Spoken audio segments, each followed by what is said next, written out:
রান্নাঘর এমনই একটা জায়গা যেখানে মোটামুটি আমাদের বেশিরভাগটা সময় কেটে যায়। আর এই রান্নাঘর থেকেই কিন্তু আমাদের নিজেদের শরীরের জন্য নানান রকম খাবার দাবার আমরা তো রান্না করি, খাই, যাতে আমাদের শরীর সুস্থ থাকে। আমাদের বেডরুমে আমরা কিন্তু খুব একটা বেশি সময় কাটাই না। রাত্রে ঘুমোতে যাওয়ার আগে হয়তো 8 ঘন্টা বা 1 ঘন্টা ওখানে গিয়ে কিছুক্ষণ একটু নিজেদের স্কিন কেয়ার রুটিন বা অন্যান্য কোনো কিছু, হয়তো নিউজ পেপার পড়া বা কোনো বই টই পড়া, বা হয়তো কেউ বেডরুমে বসে টিভি দেখেন, এইরকম টুকটাক সময় আমরা কাটাই। কিন্তু বেশিরভাগটা সময় আমাদের কাটে হচ্ছে রান্নাঘরে। আর সেই রান্নাঘরটাকে আমাদের পরিষ্কার পরিচ্ছন্ন রাখাটা ভীষণই কর্তব্যের মধ্যে পড়ে। আর যেহেতু আমরা বেশিরভাগ সময়টা রান্নাঘরে কাটাই, অনেক কার্যকলাপ এই রান্নাঘর থেকেই হয়, তো রান্নাঘর কিন্তু ময়লাও যথেষ্ট হয়। রান্না করলাম, গ্যাস ওভেন ময়লা হলো, যেখানে কাপ রাখা হয় সেই জায়গাটা রোজ যদি ঠিক মতন গোছানো না হয় তাহলে সেই জায়গাটাও অগোছালো হয়ে যায়।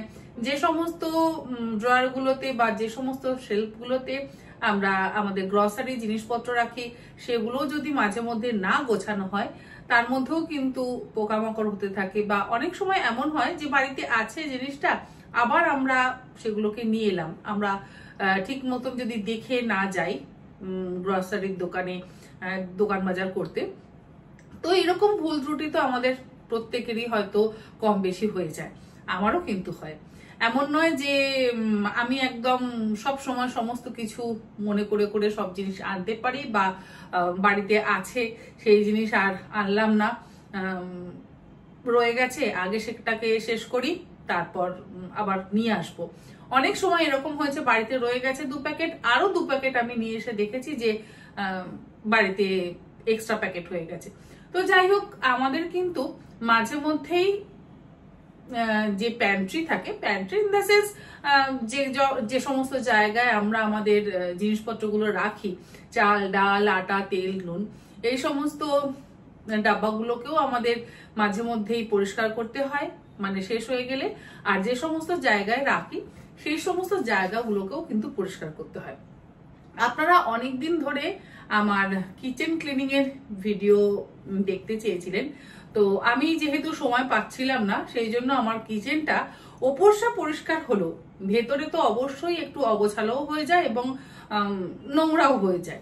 তো আজকে ভাবলাম সেই জায়গাটা পরিষ্কার করি, আর কিভাবে করি, কিভাবে রাখি, কিভাবে সমস্ত কিছু গোছাই, সেটাও আপনাদের সঙ্গে শেয়ার করি। প্রথমেই আমি ড্রয়ার থেকে তো বের করে নিলাম জিনিসপত্রগুলো। এবারে বাছাই করব যে কোনগুলো ঠিকঠাক আছে। যদি কিছু নষ্ট হয়ে যায় সেগুলোকে ফেলে দেব, কৌটোগুলো ধুয়ে সেগুলোর মধ্যে আবার বাকি জিনিসপত্রগুলো তুলে রেখে দেবো। যে সমস্ত ধোয়া কৌটোগুলো আছে সেই ধোয়া কৌটোগুলোর মধ্যেই রাখবো, আর যেগুলোর মধ্যে দেখি একটু একটু পড়ে রয়েছে সেগুলোকে আমি ফেলে দিয়ে আবার সেই কৌটোগুলোকে ধুয়ে নিয়ে, এইভাবে আমি করি। আমি নয়, আমার মনে হয় এরকম ভাবে সকলেই করে। তো আজকে দেখবো যে কি কি জিনিস আমার বাড়িতে এক্সট্রা হয়ে গেছে, আগে সেটাকে বাছবো। ড্রয়ারটা যথেষ্ট ময়লা হয়েছিল, নিশ্চয়ই কোনো ডাল বা চাল থেকে পোকা হয়েছে। সেটা এবার দেখবো যে কোন ডাল বা চাল থেকে পোকা হয়েছে, কারণ দেখলাম বেশ কিছু পোকা কিন্তু ড্রয়ারের মধ্যে ঘুরে বেড়াচ্ছে। আমি ভ্যাকুয়াম ক্লিনার ইউজ করে আমি সবসময় ড্রয়ারগুলো পরিষ্কার করি, এতে আমার সুবিধা হয় আর সময়টাও বাঁচে। এই যে অনেকদিন আগে নিয়ে এসেছিলাম গোন্দের কিন্তু লাড্ডু আমি বানাই, আর গোন্দের লাড্ডু খেতেও অসম্ভব ভালো তো লাগেই, আর তার সাথে শীতকালে ভীষণ ভালো। গোন্দ অ্যাকচুয়ালি গরমকালে কতিলা আমরা খাই শরীর ঠান্ডা করতে, আর শীতকালে এই গোন্দ এটা খাওয়া হয় শরীর গরম করতে। আমি যখন লখনৌ দিল্লিতে থাকতাম তখন আমি দেখেছিলাম যে ওখানে গোন্দের লাড্ডুর ভীষণ মানে প্রচলন আছে, আর সেই সময় থেকেই আমি গোন্দের লাড্ডু বাড়িতে বানাতে শুরু করি। এবং ওনাদের দেখে, মানে পাঞ্জাবিরা কিন্তু গোন্দের লাড্ডু বাড়িতে ভীষণ বানিয়ে খায়, তো ওনাদের দেখেই লাড্ডু বানাতে শুরু করি এবং ছেলেকেও দিতাম, নিজেও খেতাম, ভীষণ ভালো লাগে। এবং আর একটা জিনিস হচ্ছে যেটা হেলদিও, এর মধ্যে অনেক রকম ড্রাই ফ্রুটস, আর আজকাল তো আমরা বিভিন্ন রকম সিডস ইউজ করি, তো সেই সিডস দিয়ে কিন্তু গোন্দের লাড্ডু বানানো যায়।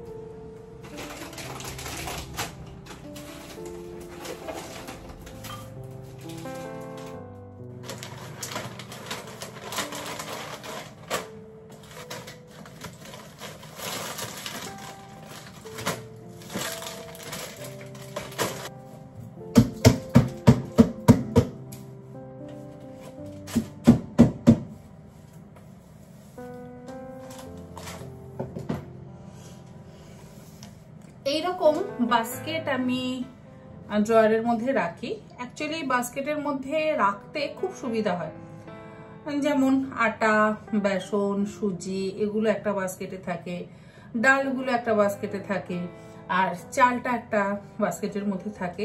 এরকম করে মানে এরকম ভাবে আমি ভাগ ভাগ করে ড্রয়ারের মধ্যে রাখি, আর যেগুলো কৌটোর মধ্যে রাখবার সেগুলো আবার কৌটোর মধ্যে রাখি।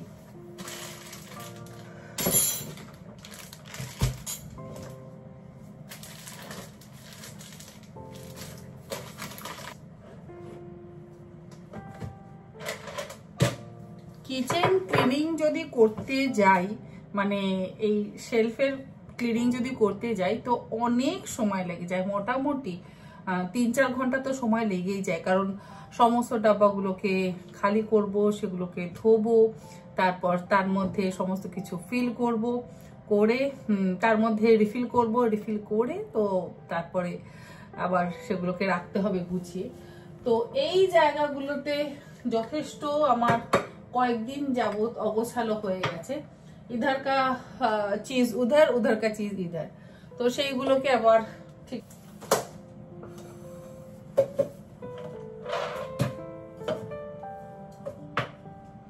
এই যে গুড় মাখানা বানিয়েছিলাম, এটা আর শেষ পর্যন্ত খাওয়া হয়নি, বোঝা যাচ্ছে যে এটা নরম হয়ে গেছে, এটাকে এবার ফেলতে হবে।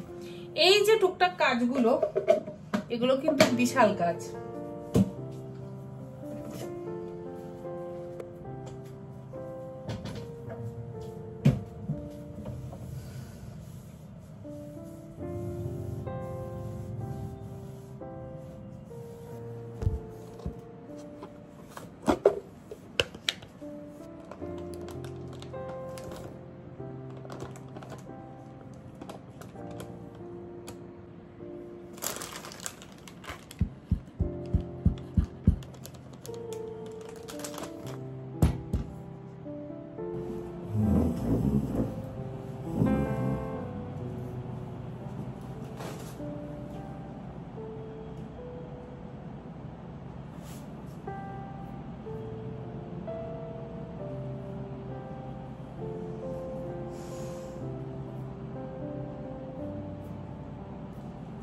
উঠতে গেলাম আর জামাটা ছিল, দাঁড়ান চেঞ্জ করে আসি।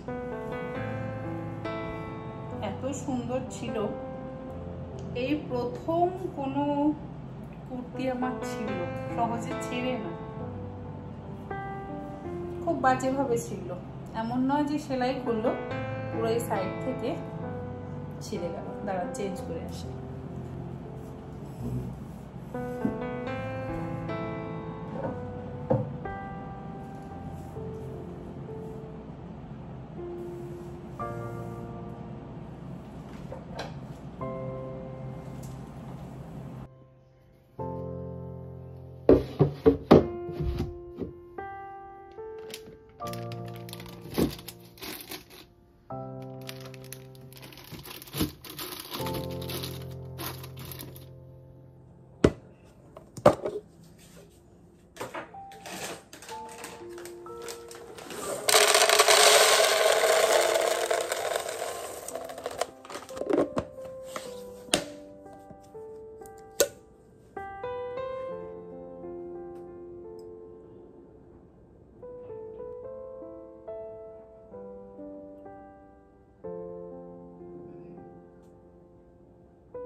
রান্নাঘর পরিষ্কার করাটা কিন্তু বেশ সময় সাপেক্ষ ব্যাপার।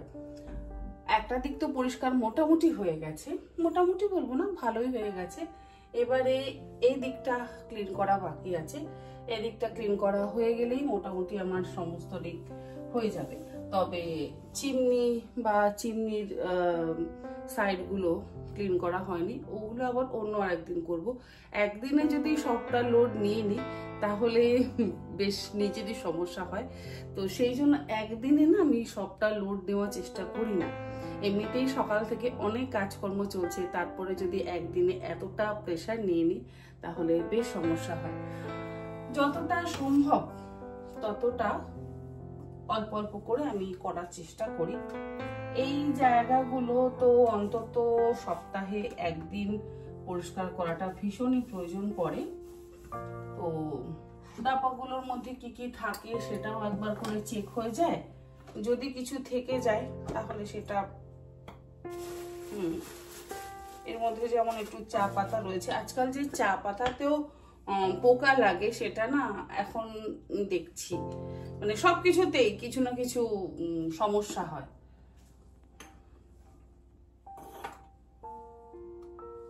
অ্যাকচুয়ালি ময়েশ্চার এত বেশি যে এই ময়েশ্চারের জন্য কিন্তু জিনিসপত্র ভীষণ তাড়াতাড়ি নষ্ট হয়।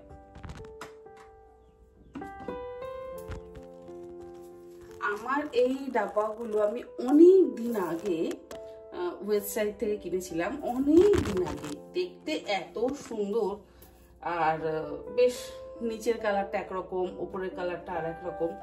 এখন এইরকম সুন্দর কালারের না কোনো ডাব্বা আমি পাই না। সেদিনকে ভাবছিলাম কিনবো, বাট পছন্দ হলো না।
আমি ওয়েবসাইট থেকে কিনেছিলাম, ডিসকাউন্টে ছিল, দেখতে সত্যি ভীষণ সুন্দর।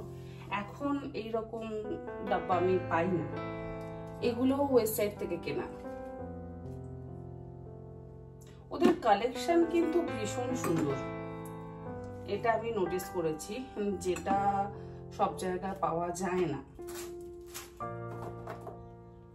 বেশ একটা ওয়েস্টার্ন টাচ আছে, যেটা আমার খুব ভালো লাগে। হ্যাঁ, একটু কস্টলি অবশ্যই, বাট জিনিসগুলো ভীষণ ভালো হয়, ভীষণ অ্যান্টিক টাইপ জিনিসগুলো ভীষণ ভালো হয়। আমি দেখেছি একবার যদি সেই জিনিসটা না নেওয়া হয়, পরবর্তীতে গেলে আর সেটা কিন্তু পাওয়া যায় না। তাই যখনই যাই নতুন কোনো জিনিস দেখলে নিয়ে নিই। মাঝে মধ্যে এই অর্গানিক টিটা খাই। আগে এই অর্গানিক তুলসী জিঞ্জার টিটা খেতাম, কখনো কখনো তুলসী জিঞ্জার বা কখনো অনলি লেমন তুলসী, কখনো কখনো তুলসী জিঞ্জার, কখনো কখনো লেমন তুলসী, বা কখনো কখনো অনলি তুলসী গ্রিন টিটা খাই। আগে রেগুলার খেতাম, বাট এখন যেহেতু চা খাওয়ার সেই নেশাটা না অনেকটা কমে গেছে, তো সেই জন্য খাওয়া হয় না, ইচ্ছেটাও করে না। এই ডাব্বাগুলো এখন খালি আছে, এর মধ্যে কিছু ভরে টোরে পরে রেখে দেব।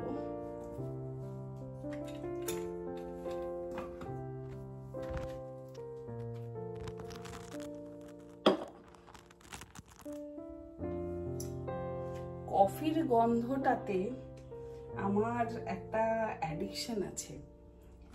কফি যদি মানে এই যেমন প্যাকেটটা আমি সরালাম, এত সুন্দর একটা গন্ধ নাকের মধ্যে এলো, মনে হলো এখন একটু র কফি বানিয়ে খাই। জানি না, আমার ভীষণ ভালো লাগে, বিশেষ করে স্টারবাক্সের কফিটা। আমি বাড়িতে এনে নিজের মতন করে বানিয়ে আমি খাই, কিন্তু ওখানকার থেকে আমার মনে হয় আমার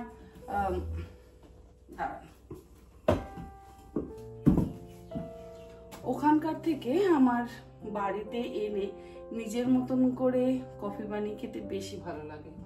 চেয়ারগুলোকেও একদিন ক্লিন করতে হবে, দেখছি বেশ ময়লা হয়েছে। লাইট কালার হলে যা হয়।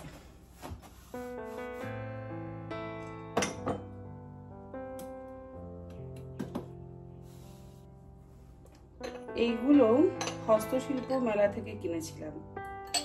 এগুলোর মধ্যে ভাবছি অল্প অল্প করে না দই জমাবো।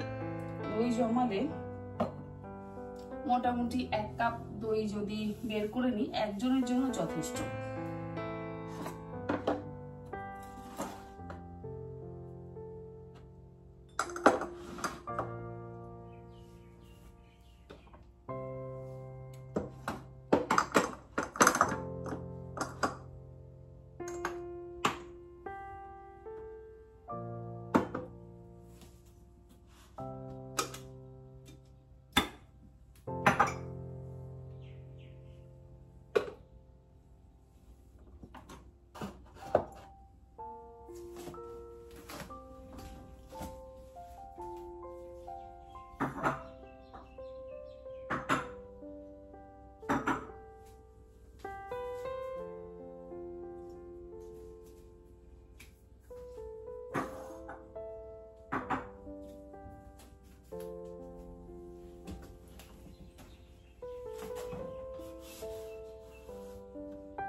এই ডাব্বাটা বম্বের ডিমার্ট থেকে কিনেছিলাম। দেখতে এত সুন্দর কি বলবো। দাম কত নিয়েছিল? 59, মানে 60 টাকা। বহু বছর আগে, বহু বছর বলতে 2015 কি 16 থেকে কিনেছিলাম। এতটুকু কিন্তু এর কালার ফেড হয়নি।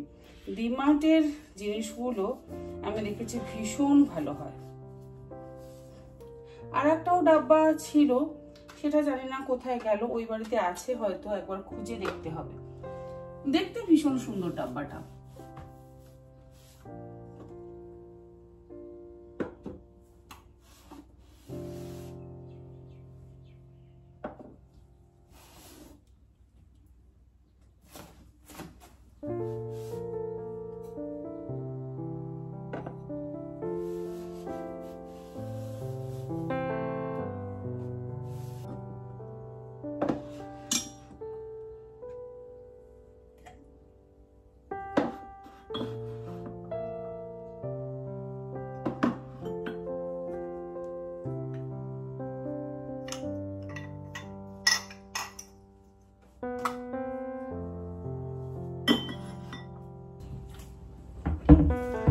মশলার জায়গাটা নিয়ে আমার বেশ একটু সমস্যা হয়েছিল। সমস্যা বলতে, একটা হোয়াইট বাস্কেটের মধ্যে সমস্ত গুঁড়ো মশলাগুলো রাখতাম। এবারে যখন দেখতে যাচ্ছি, বাস্কেটটা বের করে দেখলেও অনেক সময় দেখছি, মানে আমি ভাবছি যে মশলাগুলো শেষ হয়ে গেছে, কিন্তু মশলাগুলো শেষ হয়নি, মশলাগুলো বাড়িতে রয়েছে। আমি আরো এক্সট্রা মশলা নিয়ে চলে এসেছি, তা না হলে ব্লিঙ্কিট করে নিয়েছি। ছেলেকে বলেছি বাড়িতে মশলা নেই, তুই একটু ব্লিঙ্কিট করে দে। তো এইরকম করে করে দেখলাম বেশ অনেক এক্সট্রা মশলা হয়ে গেছে। তো সেগুলোকে আলাদা একটা জায়গাতে রাখলাম। এই যে এই পুল আউট ড্রয়ারটাতে আমি সমস্ত মশলাগুলো এক জায়গায় রেখেছি। যত ডাব্বা আছে সমস্ত ডাব্বা এইখানে রেখে দিয়েছি, যাতে আমার চোখের সামনে পড়ে আর এক্সট্রা ডাব্বা বাড়িতে না আসে। আর নিচে দুধ, মিল্কমেড, এই সমস্ত জিনিস, তার নিচে হানি, এক্সট্রা কফি, কতিলা, এইগুলো রেখেছি। মশলাটা যদি চোখের সামনে থাকে না, তাহলে সুবিধা হয়, বারবার করে ভেতর থেকে বের করতে হয় না আর খুঁজতে হয় না।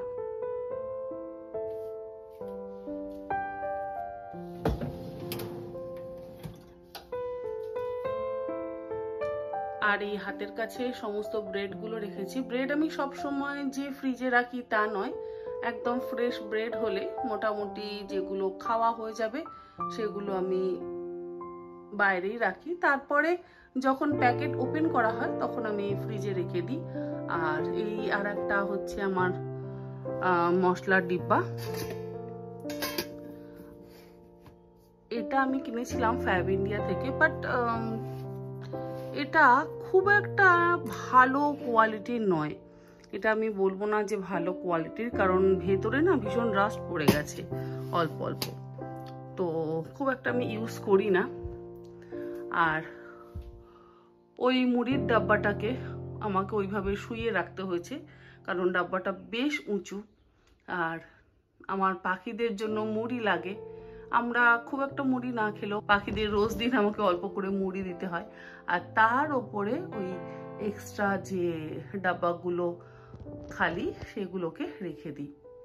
বেকিং ট্রে, এক্সট্রা ডাব্বা, তারপরে কিচেন টিস্যু, এগুলো আমি উপরে রাখি। আর এই কালারফুল যে বাস্কেটটা দেখছেন, এটার মধ্যে কিছু স্ন্যাক্স রেখে দিই। হাজবেন্ড টুকটাক একটু স্ন্যাক্স পছন্দ করে, ওই চিড়ে ভাজা, তারপরে চানাচুর, ডালমুট, এই সমস্ত কিছু, ওগুলো আমি ওটার মধ্যে রেখে দিয়েছি যাতে দেখলে পেয়ে যায়। আবার অনেক সময় এমন হয় যে আমি বাড়িতে নেই, আমি বলে দিলাম কোথায় আছে, সেটা বের করে খেতে পারে। চা গুলো এদিকে শিফট করে দিয়েছি। এই যে 3 রকম চায়ের ডাব্বা পাশাপাশি রেখেছি। আর পেছনে এক্সট্রা যে চা গুলো কেনা আছে দার্জিলিং থেকে, যেগুলো নিয়ে এসেছি, সেগুলোকে রেখে দিয়েছি। আর ওই ওপরে যে বাস্কেটটা দেখছেন, ওর মধ্যে পানের সরঞ্জাম থাকে, চুন, খয়ের, তারপরে পান মশলা, গুলকান্দ ওর মধ্যে থাকে। মাঝে মধ্যে যদি পান খেতে ইচ্ছা হয়, পান পাতা এনে একটু একটু পান খাই। আর এক্সট্রা যে ডাব্বাগুলো আছে সেগুলো উপরে রেখে দিয়েছি। তার উপরে আছে কিছু এক্সট্রা ডাব্বা, সেগুলো আর দেখালাম না। এখানে চা পাতাগুলো রেখেছি, 3-4 রকমের চা পাতা আছে। আর কিছু মশলা যেমন তেজপাতা, শুকনো লঙ্কা ওই পেছনের বড় ডাব্বাতে আছে। আর সামনের দিকে এই বড় এলাচ, তারপরে গোটা গোলমরিচ, মানে সামরিচ, সাজিরে, এগুলোকে এখানে রেখে দিয়েছি, যেগুলো এক্সট্রা। আর এর পেছনেও ঘি রেখেছি। এই ঘিটা আমার দিদির তৈরি করা। দিদি বাড়িতে ঘি বানায়, অসম্ভব ভালো ঘি বানায়, অসম্ভব ভালো গন্ধ। যদি কেউ ঘি নিতে চান তাহলে নিতে পারেন। দিদি ঘি বানিয়ে সেলও করে, ভীষণ ভালো ঘি বানায়। আর বেকিং এর সমস্ত কিছু এখানে রেখে দিয়েছি, মেজারিং কাপ, মেজারিং স্পুন, তারপরে food colour, cornflour, baking powder, baking soda, এগুলো সমস্ত কিছু এখানে রেখেছি। আর এই উপরে কিছু প্যাকেটের ক্লিপ, হ্যান্ড গ্লাভস, তারপরে বাটার পেপার, ওগুলো ওই উপরের বাস্কেটগুলোর মধ্যে রেখেছি। এই জায়গাটা মোটামুটি গোছানোই থাকে, মাঝে মধ্যেই যেহেতু আমি গোছাই সেই জন্য খুব একটা অপরিষ্কার এই জায়গাটা হয় না। তো এটা সপ্তাহে একদিন আমি গোছাতেই থাকি। আর বড় বড় এই বাটিগুলোকে নিচে রেখেছি। এখানেও মানে হাতের কাছে একটু মেজারিং কাপগুলো রেখে দিয়েছি, যখন কুকিং ভিডিও করি যাতে হাতের কাছে থাকে, সেই জন্য দুটো সেট এখানে রেখেছি।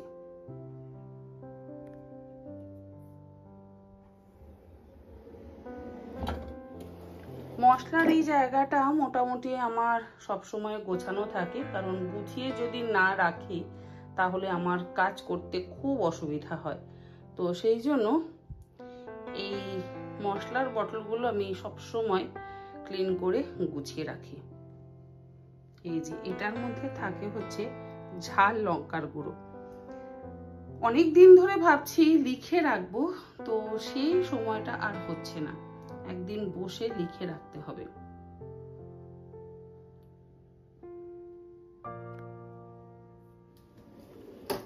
আর এর নিচে এই ড্রয়ারটাতে থাকে এই এক্সট্রা টিফিন বক্সগুলো। ও, এটা এখানে চলে এসেছে, এটাকে এখান থেকে সরাতে হবে। এক্সট্রা টিফিন বক্সগুলো এখানে রেখে দিই।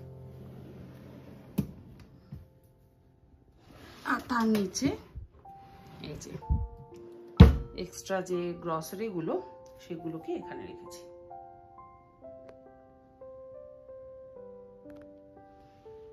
এই ময়দা, আটা এগুলো এক সাইডে, চালগুলো এক সাইডে, আর এক্সট্রা ডাল, সুজি, সোয়া চাংস এই সমস্তগুলো আর একটা বক্সে আছে, মানে আলাদা আলাদা করে রেখে দিয়েছি। এক্সট্রা চিনি, কিছু যেগুলো ডাব্বায় ঢালার দরকার সেগুলো ডাব্বায় ঢালা হয়ে গেছে, এক্সট্রাগুলো এখানে।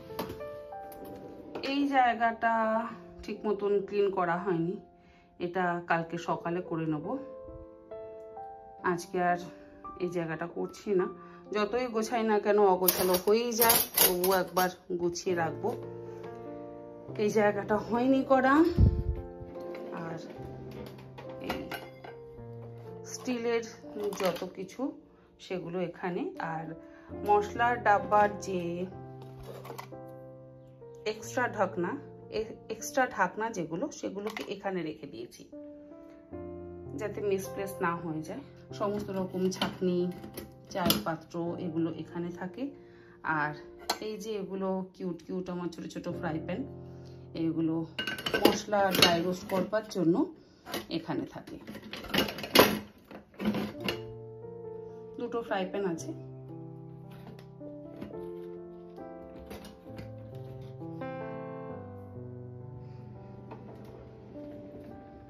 আর এই যে এদিকে চিনি, নুন, রাজমা, মটর, কাবুলি চানা এগুলো সব এখানে রয়েছে। পেছনের ডাব্বাটাতে রয়েছে কাবুলি চানা, তার পেছনে রয়েছে নর্মাল চানা চকোপাইদের জন্য। আমরাও মাঝে মধ্যে খাই। মসুর ডাল, মুগ ডাল, ছোলার ডাল এগুলোকে এখানে রেখেছি। ওপরে স্ন্যাক্স আইটেম মাখানা, ছেলে ভীষণ মাখানা খেতে পছন্দ করে, তো ওপরে সেই স্ন্যাক্সগুলোকে রেখে দিয়েছি। আর এক্সট্রা কিছু খালি ডাব্বা একদম উপরে রাখা আছে। এই যে এক্সট্রা খালি ডাব্বাগুলো একদম উপরে রাখা আছে।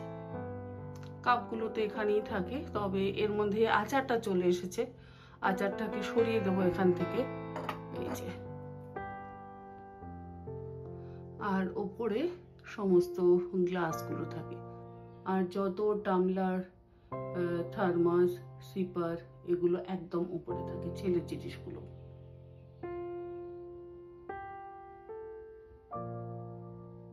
এই পুরো কিচেন ক্লিন করতে বেশ সময় লেগে গেল। তো হ্যাঁ, একদিন ক্লিন করলাম, মোটামুটি বেশ অনেক দিন চলবে, 1 মাসের উপর তো চলবে।